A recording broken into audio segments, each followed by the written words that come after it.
ओम शांति 4 जुलाई 2025 बाबा के महावाक्य। मीठे बच्चे, बंधन मुक्त बन सर्विस में तत्पर रहो, क्योंकि इस सर्विस में बहुत ऊंच कमाई है। 21 जन्मों के लिए तुम वैकुंठ का मालिक बनते हो। प्रश्न: हर एक बच्चे को कौन सी आदत डालनी चाहिए? उत्तर: मुरली की पॉइंट पर समझाने की। ब्राह्मणी टीचर अगर कहीं चली जाती है तो आपस में मिलकर क्लास चलानी चाहिए। अगर मुरली चलाना नहीं सीखेंगे तो आप समान कैसे बनाएंगे? ब्राह्मणी बिगर मूंझना नहीं चाहिए। पढ़ाई तो सिंपल है, क्लास चलाते रहो, यह भी प्रैक्टिस करनी है। गीत: मुखड़ा देख ले प्राणी। ओम शांति। बच्चे जब सुनते हैं तो अपने को आत्मा निश्चय कर बैठे और यह निश्चय करे कि बाप परमात्मा हमको सुना रहे हैं। यह डायरेक्शन अथवा मत एक ही बाप देते हैं, उनको ही श्रीमत कहा जाता है। श्री अर्थात श्रेष्ठ से श्रेष्ठ, वह है बेहद का बाप, जिसको ऊंच ते ऊंच भगवान कहा जाता है। बहुत मनुष्य हैं जो उस लव से परमात्मा को बाप समझते भी नहीं है। भल शिव की भक्ति करते हैं, बहुत प्यार से याद करते हैं, परंतु मनुष्यों ने कह दिया है कि सभी में परमात्मा है, तो वह लव किसके साथ रखे? इसलिए बाप से विपरीत बुद्धि हो गए हैं। भक्ति में जब कोई दुख व रोग आदि होता है तो प्रीत दिखाते हैं, कहते हैं भगवान रक्षा करो। बच्चे जानते हैं गीता है श्रीमत भगवान के मुख से गाई हुई, और कोई ऐसा शास्त्र नहीं जिसमें भगवान ने राजयोग सिखाया हो व श्रीमत दी हो। एक ही भारत की गीता है जिसका प्रभाव भी बहुत है। एक गीता ही भगवान की गाई हुई है। भगवान कहने से एक निराकार तरफ ही दृष्टि जाती है। अंगुली से इशारा ऊपर में करेंगे, श्री कृष्ण के लिए ऐसे कभी नहीं कहेंगे, क्योंकि वह तो देहधारी है ना। तुमको अब उनके साथ संबंध का पता पड़ा है, इसलिए कहा जाता है बाप को याद करो, उनसे प्रीत रखो। आत्मा अपने बाप को याद करती है। अभी वह भगवान बच्चों को पढ़ा रहे हैं, तो यह नशा बहुत चढ़ना चाहिए, और नशा भी स्थायी चढ़ना चाहिए। ऐसे नहीं ब्राह्मणी सामने है तो नशा चढ़े, ब्राह्मणी नहीं तो नशा उड़ जाए। बस ब्राह्मणी बिगर हम क्लास नहीं कर सकते। कोई सेंटर्स के लिए बाबा समझाते हैं, कहाँ से 5-6 मास भी ब्राह्मणी निकल जाती तो आपस में सेंटर संभालते हैं, क्योंकि पढ़ाई तो सिंपल है। कई तो ब्राह्मणी बिगर जैसे अंधे लूले हो जाते हैं। ब्राह्मणी निकल आई तो सेंटर में जाना छोड़ देंगे। अरे बहुत बैठे हैं, क्लास नहीं चला सकते हो, गुरु बाहर चला जाता है तो चेले पिछाड़ी में संभालते हैं ना। बच्चों को सर्विस करनी है। स्टूडेंट में नंबरवार तो होते ही हैं। बाप दादा जानते हैं कहाँ फर्स्ट क्लास को भेजना है। बच्चे इतने वर्ष सीखे हैं, कुछ तो धारणा हुई होगी। जो सेंटर को चलाए आपस में मिलकर, मुरली तो मिलती ही है, पॉइंट्स के आधार पर ही समझाते हैं। सुनने की आदत पड़ी, फिर सुनाने की आदत पड़ती नहीं। आदत में रहे तो धारणा भी हो। सेंटर पर ऐसे तो कोई होने चाहिए जो कहे अच्छा ब्राह्मणी जाती है, हम सेंटर को संभालते हैं। बाबा ने ब्राह्मणी को कहा अच्छे सेंटर पर भेजा है सर्विस के लिए। ब्राह्मणी बिगर मूंझ नहीं जाना चाहिए। ब्राह्मणी जैसे नहीं बनेंगे तो दूसरों को आप समान कैसे बनाएंगे? प्रजा कैसे बनाएंगे?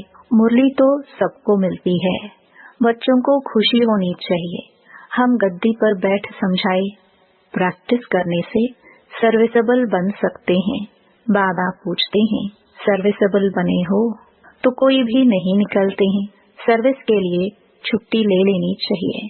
जहाँ भी सर्विस के लिए बुलावा आए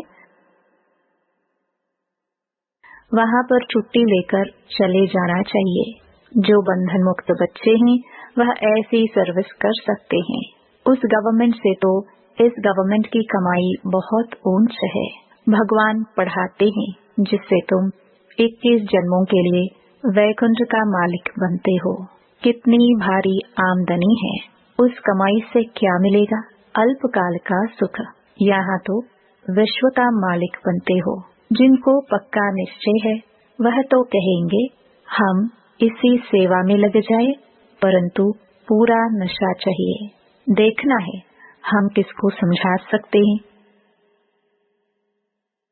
है बहुत सहज। कलयुग अंत में इतने करोड़ मनुष्य हैं, सतयुग में जरूर थोड़े होंगे।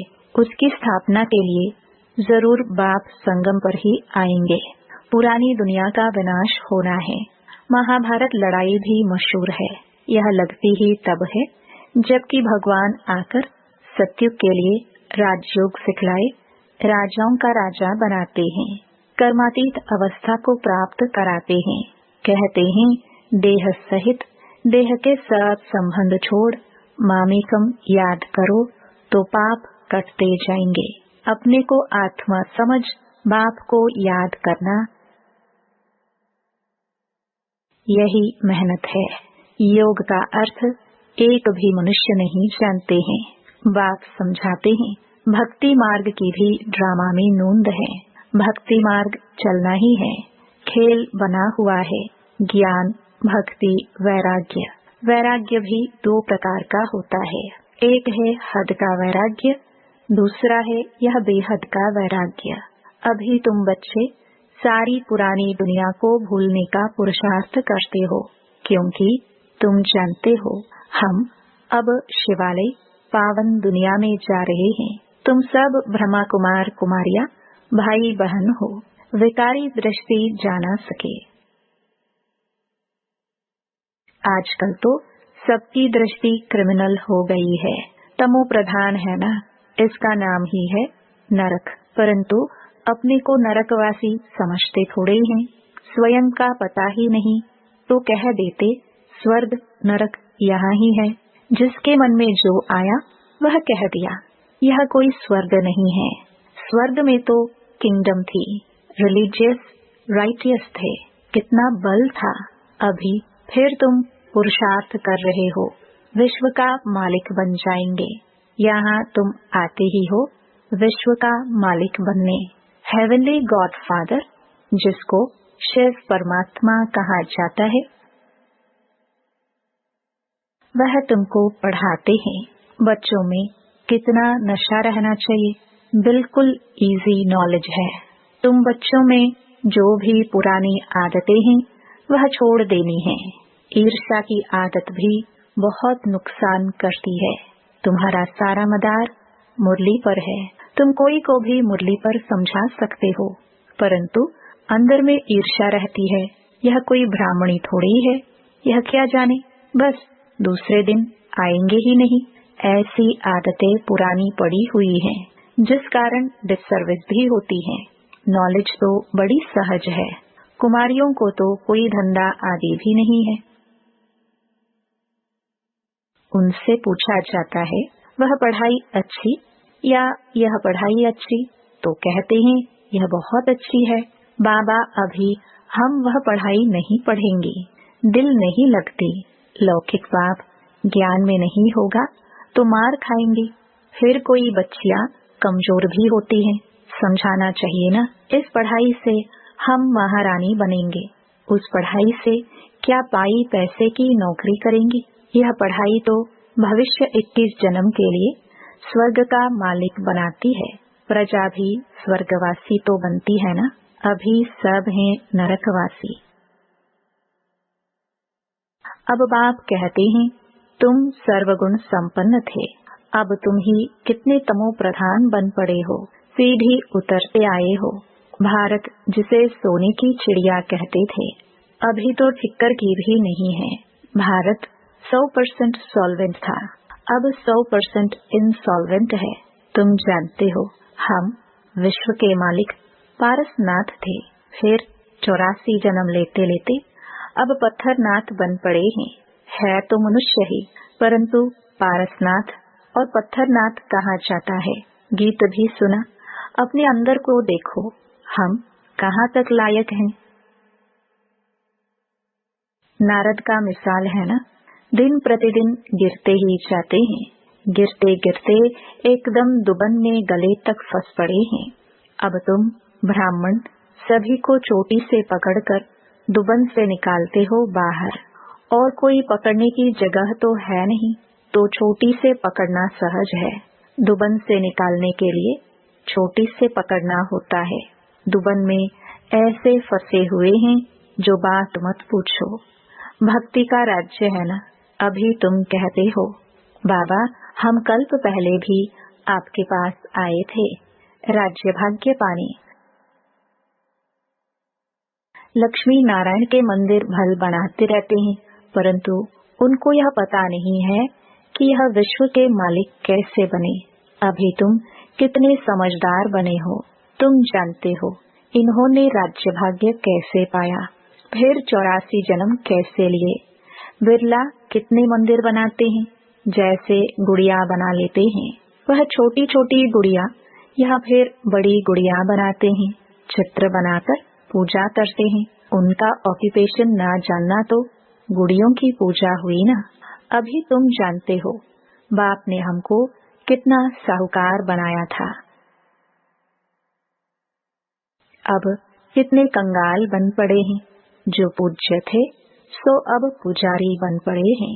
भक्त लोग भगवान के लिए कह देते, आप ही पूज्य, आप ही पुजारी, आप ही सुख देते हो, आप ही दुख देते हो, सब कुछ आप ही करते हो। बस इसमें ही मस्त हो जाते हैं। कहते हैं आत्मा निर्लेप है, कुछ भी खाओ पियो मौज करो। शरीर को लेप छेप लगता है, वह गंगा स्नान से शुद्ध हो जाएगा। जो चाहिए सो खाओ। क्या क्या फैशन है, बस जिसने जो रिवाज डाला वह चल पड़ता है। अब बाप समझाते हैं, विषय सागर से चलो शिवालय में। सत्य को क्षीर सागर कहा जाता है, यह है विषय सागर। तुम जानते हो, हम 84 जन्म लेते पतित बने हैं, तब तो पतित पावन बाप को बुलाते हैं। चित्रों पर समझाया जाता है तो मनुष्य सहज समझ जाए। सीढ़ी में पूरा 84 जन्मों का वृत्तांत है। इतनी सहज बात भी किसको समझा नहीं सकेंगे, तो बाबा समझेंगे। पूरा पढ़ते नहीं हैं, उन्नति नहीं करते हैं। तुम ब्राह्मणों का कर्तव्य है भ्रमरी के मिसाल कीड़ों को भू भू कर आप समान बनाना, और तुम्हारा पुरुषार्थ है सर्प के मिसल पुरानी खाल छोड़ नई लेने का। तुम जानते हो यह पुराना सड़ा हुआ शरीर है, इनको छोड़ना है। यह दुनिया भी पुरानी है, शरीर भी पुराना है, यह छोड़कर अब नई दुनिया में जाना है। तुम्हारी यह पढ़ाई है ही नई दुनिया स्वर्ग के लिए। यह पुरानी दुनिया खलास हो जानी है। सागर की एक ही लहर से सारा डावाडोल हो जाएगा। विनाश तो होना ही है ना। नेचुरल कैलामिटीज किसको भी छोड़ती नहीं है। अच्छा, मीठे मीठे सिखिलदे बच्चों प्रति मात पिता बाप दादा का याद प्यार और गुड मॉर्निंग। रूहानी बाप की रूहानी बच्चों को नमस्ते। धारणा के लिए मुख्य सार। पहला, अंदर जो ईर्ष्या आदि की पुरानी आदतें हैं उसे छोड़ आपस में बहुत प्यार से मिलकर रहना है। ईर्ष्या के कारण पढ़ाई नहीं छोड़नी है। दूसरा, इस पुराने सड़े हुए शरीर का भान छोड़ देना है। भ्रमरी की तरह ज्ञान की भू भू कर कीड़ों को आप समान बनाने की सेवा करनी है। इस रूहानी धंधे में लग जाना है। वरदान, मनसा बंधनों से मुक्त, अतीन्द्रिय सुख की अनुभूति करने वाले मुक्ति दाता भव। अतीन्द्रिय सुख में झूलना यह संगविधि ब्राह्मणों की विशेषता है, लेकिन मनसा संकल्पों के बंधन आंतरिक खुशी व अतीन्द्रिय सुख का अनुभव करने नहीं देते। व्यर्थ संकल्पों, ईर्ष्या, अलविलेपन व आलस्य के संकल्पों के बंधन में बंधना ही मनसा बंधन है। ऐसी आत्मा अभिमान के वश दूसरों का ही दोष सोचती रहती है। उनकी महसूसता शक्ति समाप्त हो जाती है। इसलिए इस सूक्ष्म बंधन से मुक्त बनो, तब मुक्तिदाता बन सकेंगे। स्लोगन: ऐसा खुशियों की खान से संपन्न रहो तो आपके पास दुख की लहर भी न आए। अव्यक्त इशारे: संकल्पों की शक्ति जमा कर श्रेष्ठ सेवा के निमित्त बनो। किसी भी श्रेष्ठ संकल्प रूपी बीज को फलीभूत बनाने का सहज साधन एक ही है, वह है सदा बीज रूप बाप से हर समय सर्व शक्तियों का बल उस बीज में भरते रहना। बीज रूप द्वारा आपके संकल्प रूपी बीज सहज और स्वतः वृद्धि को पाते फलीभूत हो जाएंगे। संकल्प शक्ति जमा हो जाएगी। ओम शांति।